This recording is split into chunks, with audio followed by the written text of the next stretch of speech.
Okay. All right, well, thank you all for coming. My name is Will Lyons. I'm with Oracle, and I'm joined on our panel discussion by Mike Milinkovich from the Eclipse Foundation, David Blevins from Tomitribe at the end, Mark Little to my left from Red Hat, Ian Robinson from IBM. And this session was originally entitled Opening Up Java EE. We've renamed it Eclipse Enterprise for Java, which is what we will be talking about. I'm the moderator. I'm going to give a brief summary of this project, and then I'll pass it over to my colleagues, and then we'll take questions. In August, Oracle blogged about its intention to evaluate moving Java EE technologies to an open source foundation. We approached IBM and Red Hat on this, and they indicated their support of this initiative. We evaluated a number of foundations and selected the Eclipse Foundation to host this project. And we have recently taken the first step to actually create an Eclipse project, which will receive all of Oracle's Java EE 8 sources to form the nucleus of a new project at the Eclipse Foundation called Eclipse Enterprise for Java. Eclipse Enterprise for Java is a project that will be created at the Eclipse Foundation. Oracle intends to contribute all of its Java EE 8 Glassfish sources to this project. Together with other vendors like Red Hat and IBM and Tomitribe, we hope to recruit community sponsorship for technologies that exist within this project, and we will also sponsor the technologies ourselves. So this is an open project which is intended to deliver a reference implementation which is compatible with Java EE 8 and can serve as the basis for evolving Java EE technologies in the future. We have created an open discussion forum, which you can join, that's indicated on this slide, to discuss the project and offer any feedback you have. Our intent in creating the process, or this project, is to create a project which is more nimble than what you've seen from Java EE in past years. We've received a lot of feedback over the years that the technology is not evolving at a fast enough pace to keep up with industry changes. We hope the EE4J process will be more nimble. We intend to make the project more flexible. The software will be available via an Eclipse license, so readily distributable.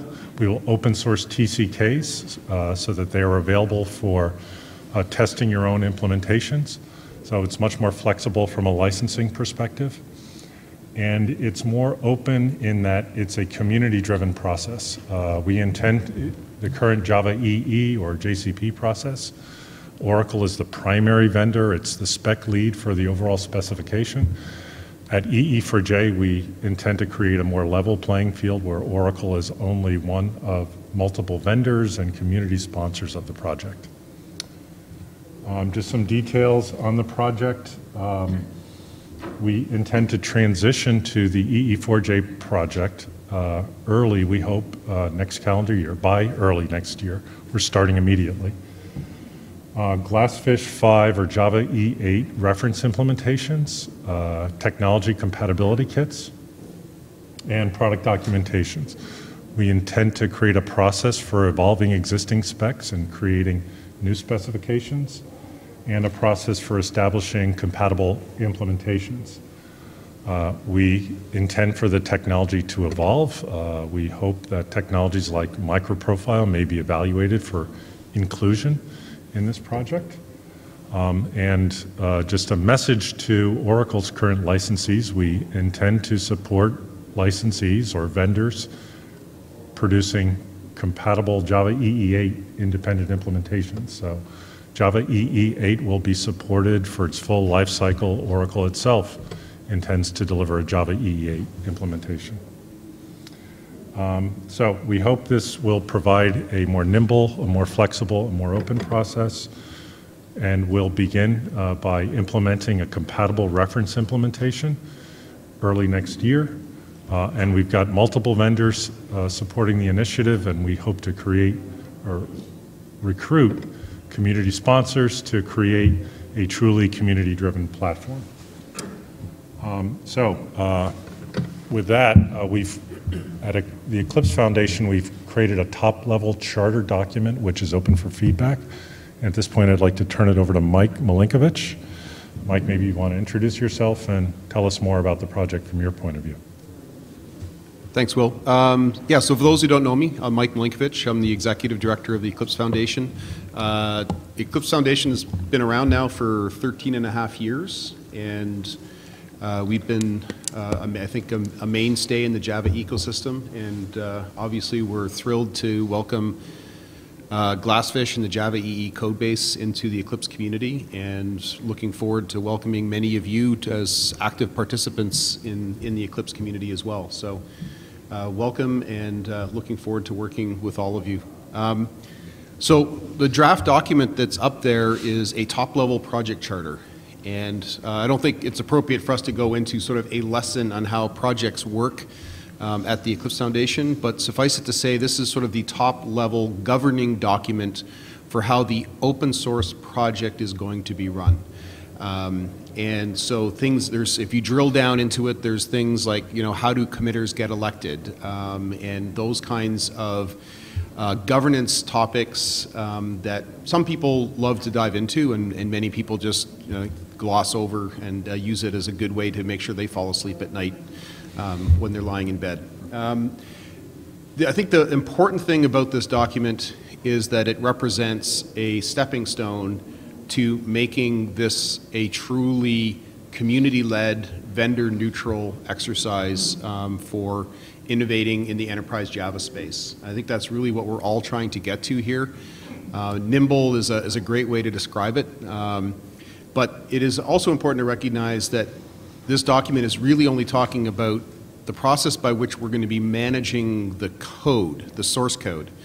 And so it's going to be about the source code and the TCKs that are coming over as open source to Eclipse. Anybody who's been following me on Twitter or on my blog, note that I've said that the process of how we're going to be doing specs going forward is something that we're probably not even going to start talking about for 2 or 3 months, perhaps even longer. And just so people understand why that's true is we at Eclipse firmly believe that, well, to coin a phrase, code talks and bullshit walks. Right? I mean, this is an open source project, and the faster we can get this thing bootstrapped so that it is functioning as an open source project, the quicker we can get back to actually talking about innovation in Java. And we want to help this community get to that stage as quickly as we want, as we possibly can. Just one point of clarification. When Mike said bullshit, he wasn't actually specifically referring to the specifications. No, no. Sorry. No, sorry. Thank you for that. That's not at all what I meant. What I meant is the faster we can get this team back to coding, the faster we can actually start to demonstrate results to the community. And I think that's ultimately what everybody wants to see, is they want us, we are all here are going to be judged ultimately by the progress we show on making Java better, right? Ultimately, that's what everybody as a developer wants to see, is they want to see this platform moving forward in a way that helps them do their job better. And I think, so that's what we're trying to get to as quickly as we can. And then the second thing is, I don't think it's really been, enough attention has been given to the fact that Oracle is going to be open sourcing the TCKs, right? So for the entire history of Java EE, the TCKs have been a control point, a way that Oracle has exercised control over this ecosystem. And by making those open source, I think that that's actually a very fundamental change to the dynamics of this ecosystem. And the fact that people are going to be, for the first time, able to download and run the TCKs and see if their implementations are compliant is going to hopefully bring other players to this table, is be able to build implementations without the sort of pay-to-play kind of model that we had before.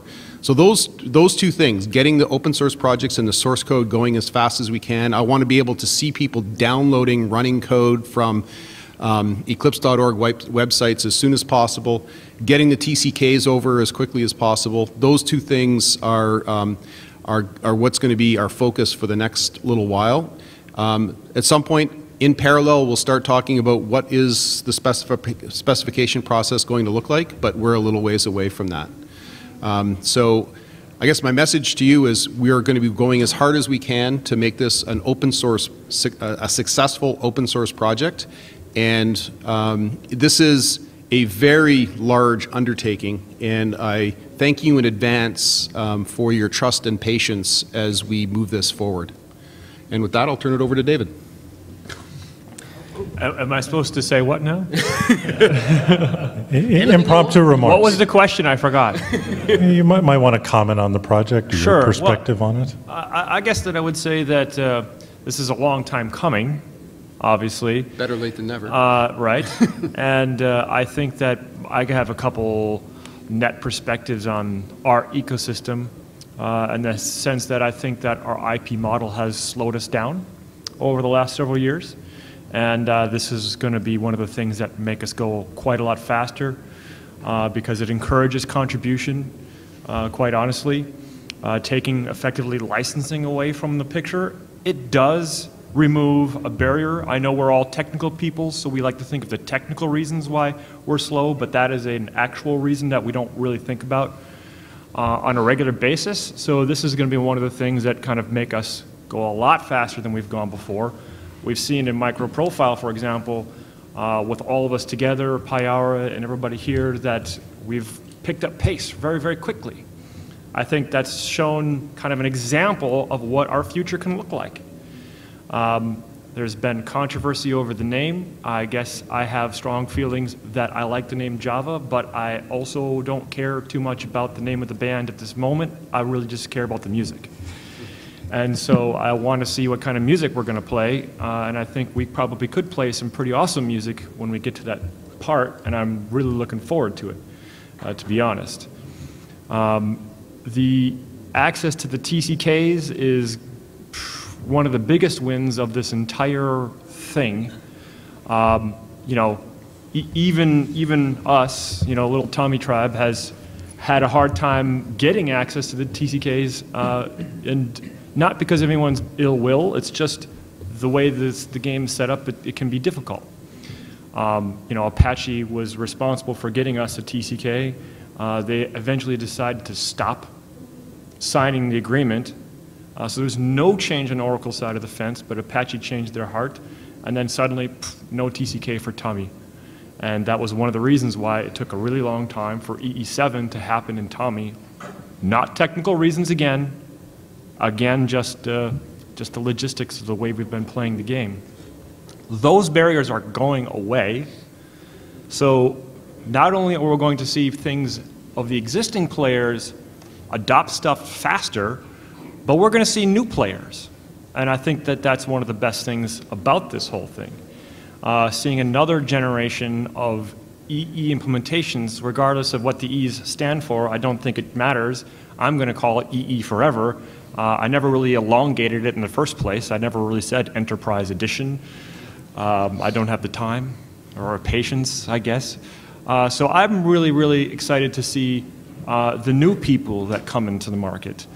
You know, that is one of the things that we really need. We have, you know, kind of the young vendors amongst us, ourselves and Payara, but I think we're going to see a bunch more. And that's how you know when this thing's going to go much better for the next 10 years is when there's 2, 3 more that show up. And they may be run by just one person at the time, but, you know, Tommy was one person at a time.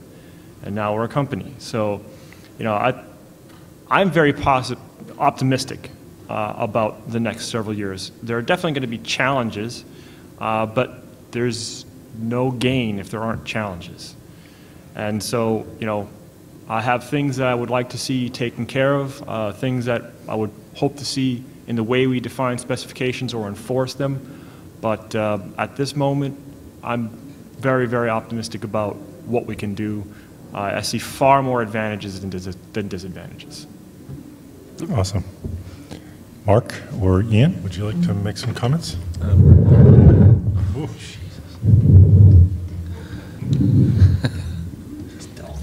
Don't move that. Okay. Yeah, I mean, I echo pretty much what David has been saying. Companies, individuals, and various groups have been asking for this for a long, long time, asking for Java EE to be moved to an open standard process or to an open source foundation.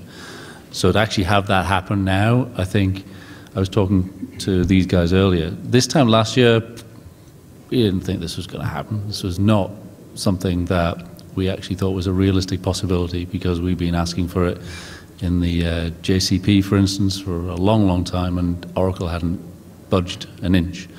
To then have it happen is it's a great thing. It's a victory for a lot of people, groups, and vendors, like I said. But it's also a good thing for Oracle.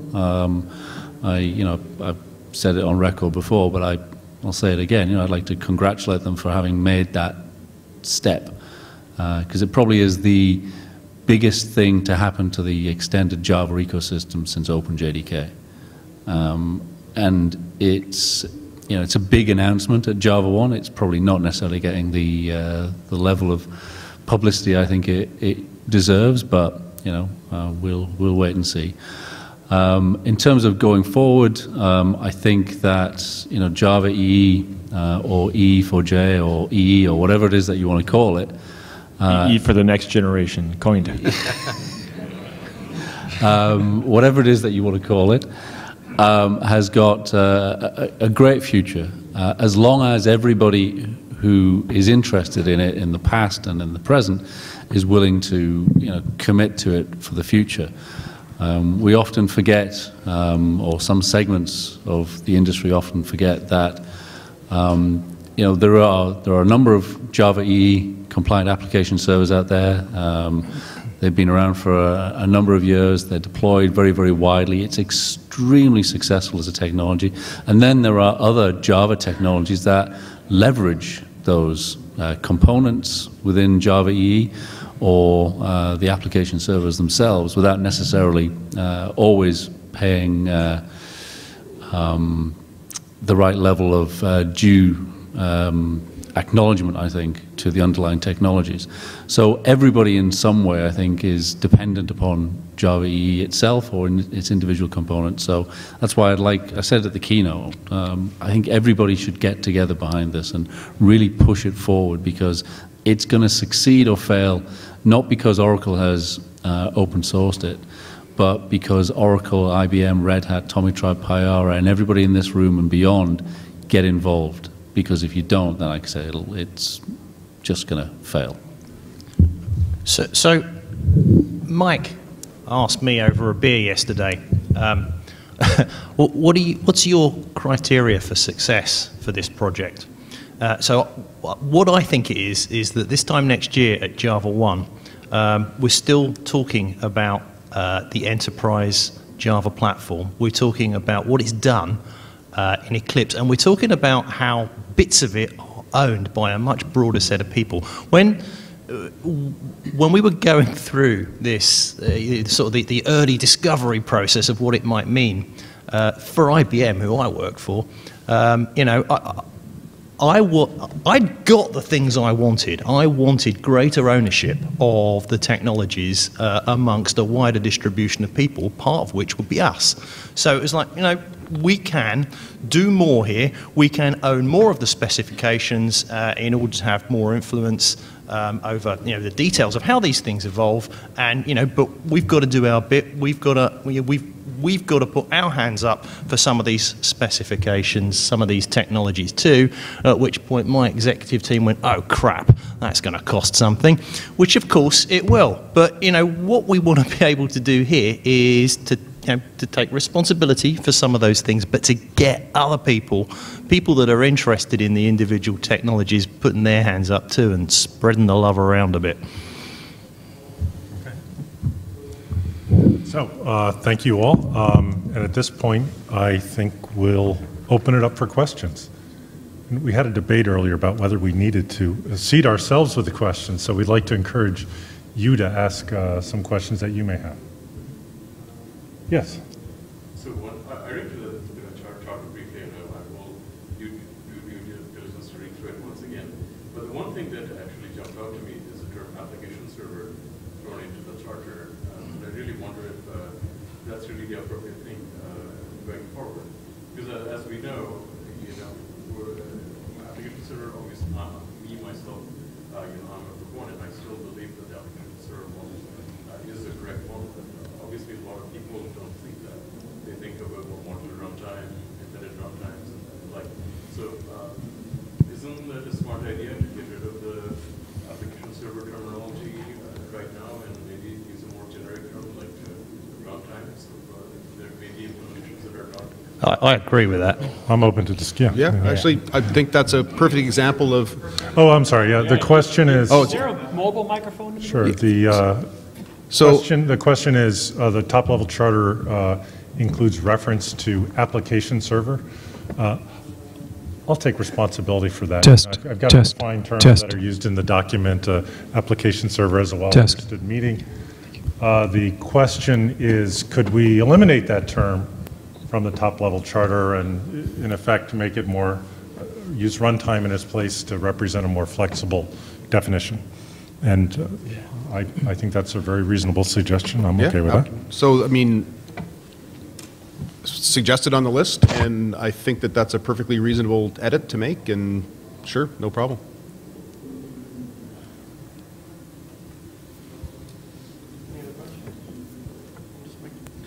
Well, let's make John run. There we go. There we go. I like this. Question from the front next time. Hi. So in Java EE8, MVC was removed from the list. With the new governance model, could it be put back on the list? I mean, I would say that once the project's up and running, it's down to the community where it goes. It really is not going to be under the same kind of governance as it was in the past. If the community decides they want to put MVC back in, why the hell would we say no to that? Well, the only thing I would add to that is I don't think we would put dead code back in. If there was a demonstrable functioning project with people doing stuff, then yeah. But that's the only caveat I would put on that. So I would just say that MVC is currently the IP of Ivar Grimstad because it was transferred from Oracle to him prior to all the opening movements, and he's currently he has a panel this week, a session this week, and in the session he intends to ask the audience, what should we do with it? Should we go and also put MVC into the Eclipse Foundation? And so if that's a topic that's near to your heart, I would say definitely go to Ivar Grimstad's session on this, because he does intend to do whatever the world wants, despite the fact that he is currently the sole despot owner. He doesn't really like that designation, so you know, he wants to do right by the technology. So if you have an opinion, definitely express it. One more question. What happens to the concept of profiles? Right, there's a web profile and full profile. Yeah, so to be determined, because that's part of the spec process, so we haven't got there yet. I can just tell you that from my perspective, one of the things that my going in assumption or whatever is that we've made it far too hard to create profiles in the past. Like, it was sort of a very big deal to be able to create a profile, and if there's a group of community people that want to pull together something that makes sense to them, then I think we should be a lot more open to those kinds of ideas. And try to inspire more innovation. There's a phrase I heard years ago that's really stuck with me, that one of the things that open source does is enable innovation through integration. Like a lot of what happens in open source is people putting together stuff that hadn't been put together before in a particular way, and I think that that's one path of innovation that we should definitely be trying to support.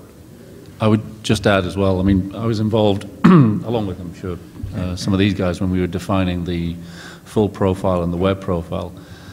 You know, the reason we ended up with just those two is because, you know, when you think about it, Java EE is done really well because of portability and the ability to, you know, if you really want to move your application from one implementation to another, if it says it's compliant.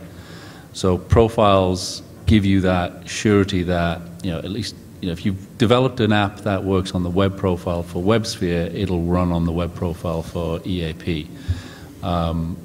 So, you know, we might want to do something a little bit more flexible than profiles, but we absolutely need to maintain the compatibility and the portability and the interoperability aspects. Yeah, and I guess I would say, as like someone who has only a web profile implementation and not a compliant full profile one, I would be absolutely on board with maintaining that. We will have an initial implementation which supports both profiles, well, and then we'll take it from there, for sure. And I'm going to go out on a limb and say that maybe the people who invented the name micro profile, I don't know why we keep calling things profile. Like maybe they were thinking ahead. I don't know. So on the topic of profiles, we've seen some vendors generate pretty much the runtime when you build your applications, things like Wildfly and OpenLiberty, and I think Payara has something in the works. Like you only bundle the Java EE APIs that you're going to use, not, you know. So I think it would be a good idea, it's more of a suggestion to standardize this so that it can be done on any application server or runtime or whatever you want to call it, instead of, you know, being features that some app servers have, like we have at the moment. It's kind of what we're doing in microprofile. Okay. Well, yes and no. We talked about it. We didn't write it up in a PDF document yet, but it's definitely what we're all doing. Well, so I think having and Java EE always has had a modular way of defining different technologies, but the way in which Wildfly or Liberty or Pyar or anybody else, Tomitribe, determines that that's how their runtime is going to provide a means for an application to say, I need this, this, and this is how they all get packaged together. I don't know. I wouldn't be keen to standardize down to that's an implementation detail in my mind.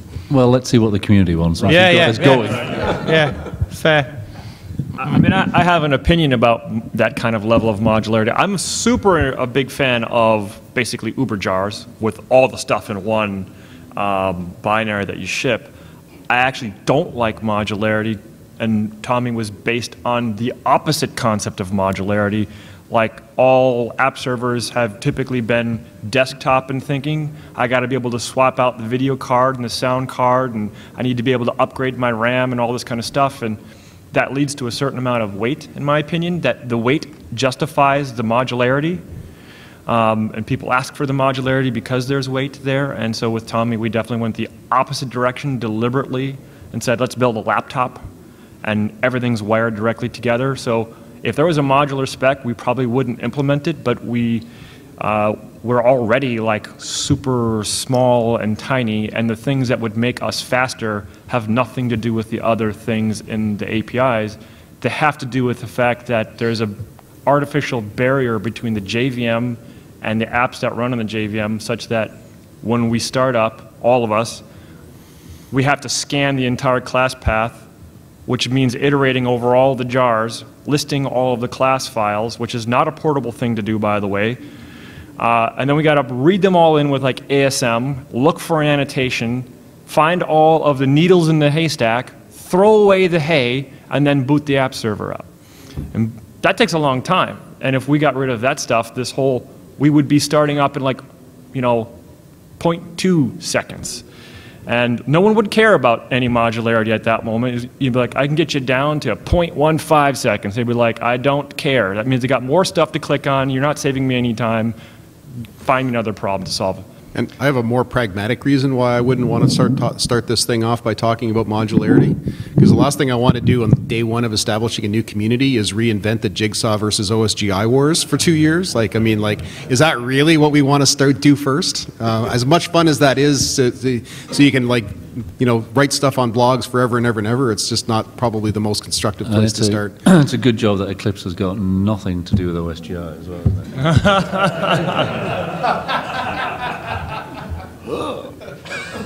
What? Come on, Mike. Nothing? Nothing? I'm good. So, Mike, I have a pragmatic question for you. You know, as somebody that's seen the JCB from the inside, the reality is running an organization that can support a set of technologies, a large set of technologies like Java EE, requires a little bit of funding.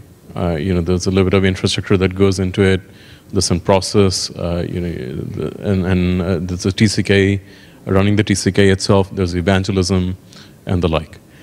So what's your answer to that? This is probably the largest undertaking that, with all due respect, it's probably one of the largest undertaking that Eclipse has started. Where do you expect the funding to come from in order to effectively run this? I thought Will was writing a big check. Oh, yeah, it's a personal bank account. No, that was totally a joke. Make sure everybody, totally a joke. So that's a really good question, and you're absolutely right. This is a massive undertaking to do right.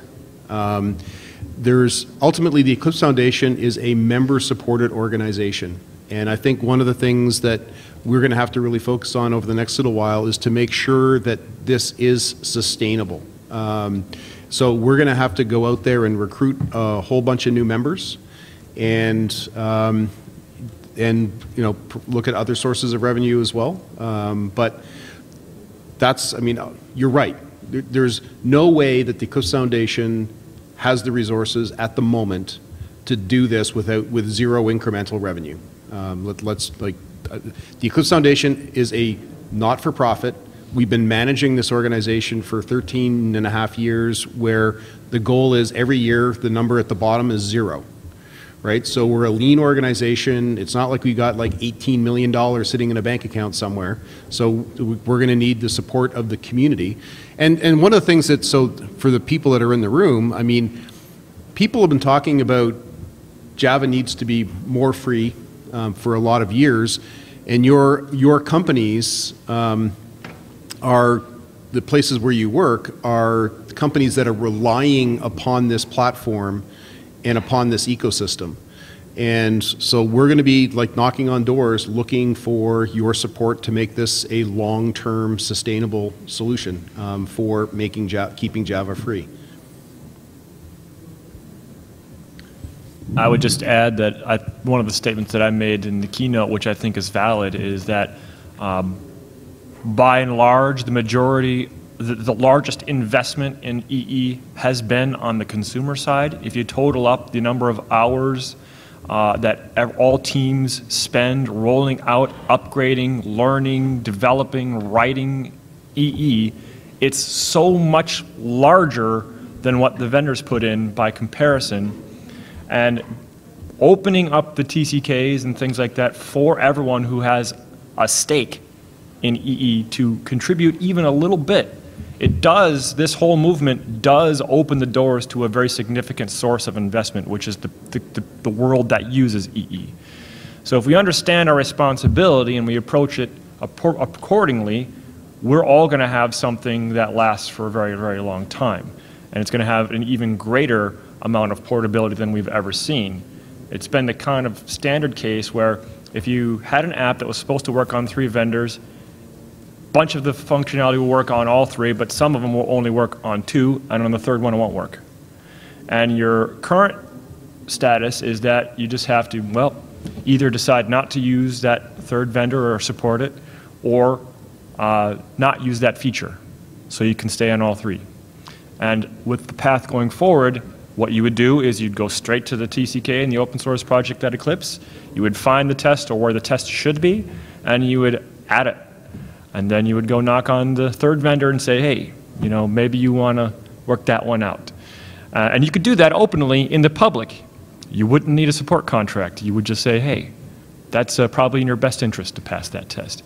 And this is an example of you being in the driver's seat and making a very small investment in portability. Everybody's very small investments in portability can add up to mean a very massive investment overall. So I think we need to understand that we are part of this whole ecosystem, and opening up of these things is only magic if we actually leverage it. Other questions?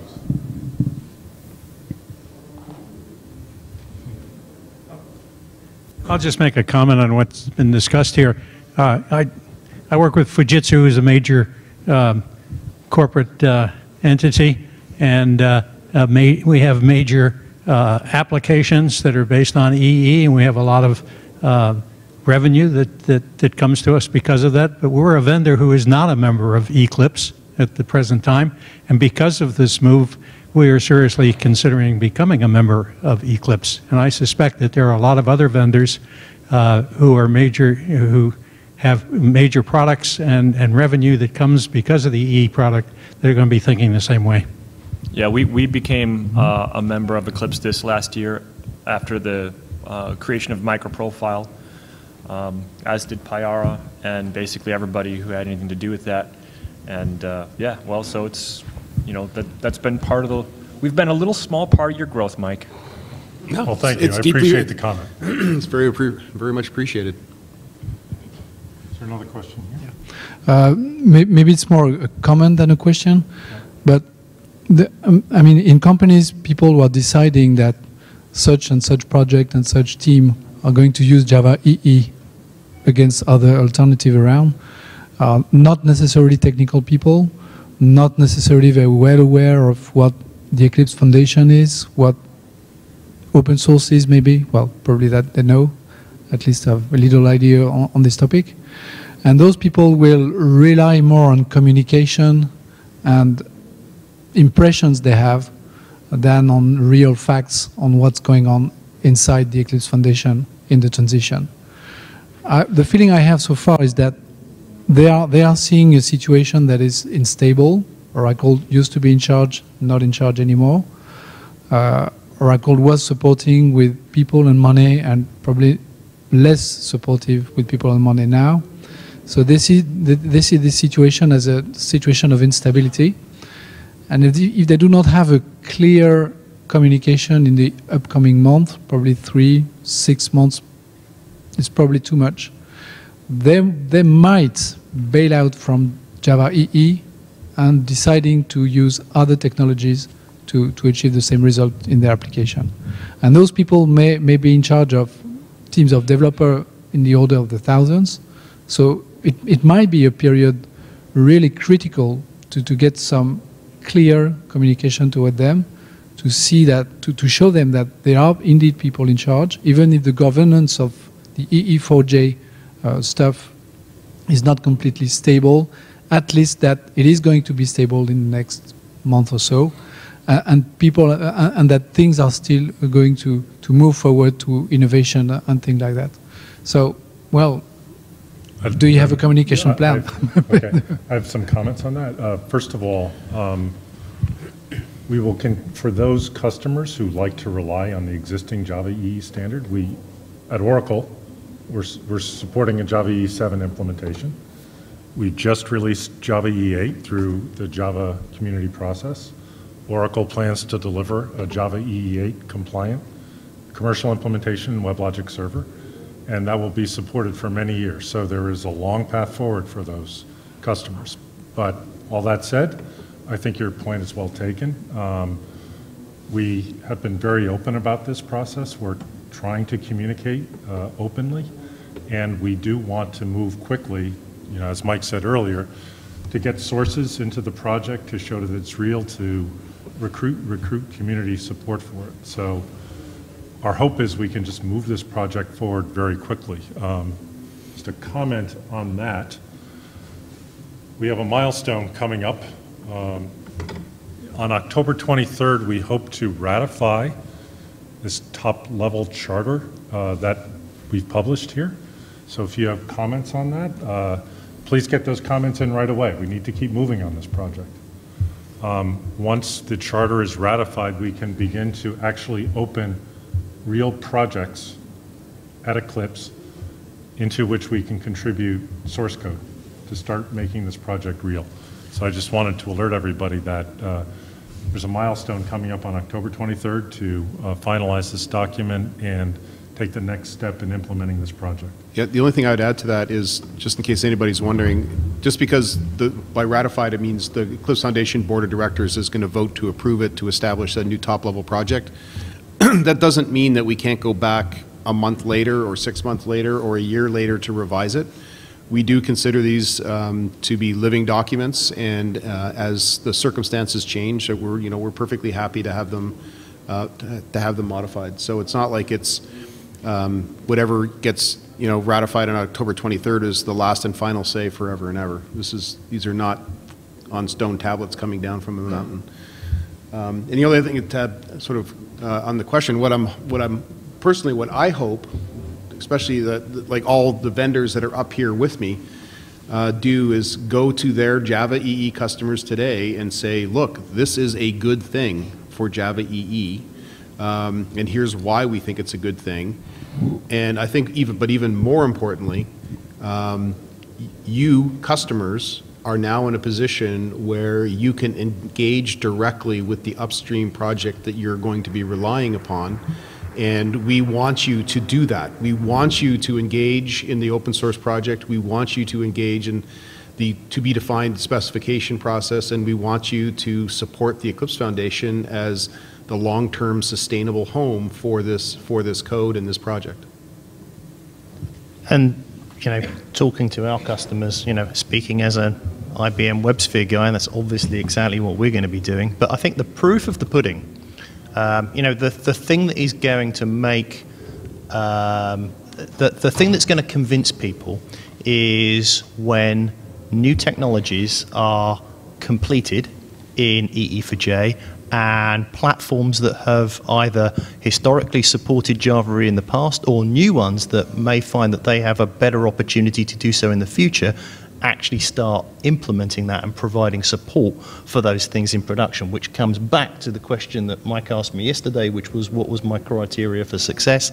It is going to be, so for me personally, it is going to be new things being defined in OpenEE, delivered and supported by IBM in WebSphere. And by the way, in 15 minutes' time, we're going to be talking about Open Liberty in room 2006. Please go. Okay. Last question? Sorry. Probably jumping the gun a little bit, but for like Eclipse Workbench and the release train model, there's the core train, all sub-projects that wish to be a part of the train release together. It's a set clockwork function. You can pretty much bank on the release date every year. Do you anticipate EE will follow that model in terms of core definitions, core projects, train of sub-projects, and use that as a way to both continue a stair-step model of evolution and bring related technologies in? I'll first start off by saying that we were very flattered that the Java platform started to emulate the release train process 12 years after we showed them that it could be done. Flattery is or imitation is the highest form of flattery and all. But ultimately, that question is for the community to decide. This is not something, the Eclipse Foundation has not and will never mandate to projects that they must join a release train. That's never been how we roll, and it never will be how we roll. But that said, the maturity of process that we have at the Eclipse Foundation that we've demonstrated by being able to hit a date with a major software release for 12 years in a row is, I believe, one of the reasons why the Eclipse Foundation was chosen as the home. So we're not going to tell anybody what to do. What we are going to do is promise that once the community decides that they need the Eclipse Foundation to support them in a particular goal, we are going to do our very, very best to help them make that a reality. Yeah. I would say one thing that applies to that, and maybe the comment that Jose made earlier, which is there's a tendency in times of great change for people to buckle down and wait and see. This is the wrong time to buckle down and wait and see. If in a time of great change we all do nothing and wait for the outcome is going to be nothing. So now is the time for us to get involved in these conversations, and if we want something about EE to happen, now is the time for us to speak up and shape it, because everything's malleable. The piece of paper is white. We can write on whatever we want on it, and so if you have things that you've been wanting out of EE, stand in line, get on the list, and start writing them down, and that's going to be what we do for the next couple of years. We can always change it, mutate it, but absolutely resist the urge to wait and see. Do get involved now. I'll just add, so Red Hat, very, very supportive of this, but we didn't get involved to help Oracle do this to get to a process that only releases E4J 9, let's say, after 3 years. Okay, it's got to be released a hell of a lot quicker than that. Yeah. Okay, I think we're at the end of our time. Please search for Eclipse Enterprise for Java, join the mailing list, give us your feedback, be patient with us as we get this project moving. We appreciate and request your support, and thank you very much for coming.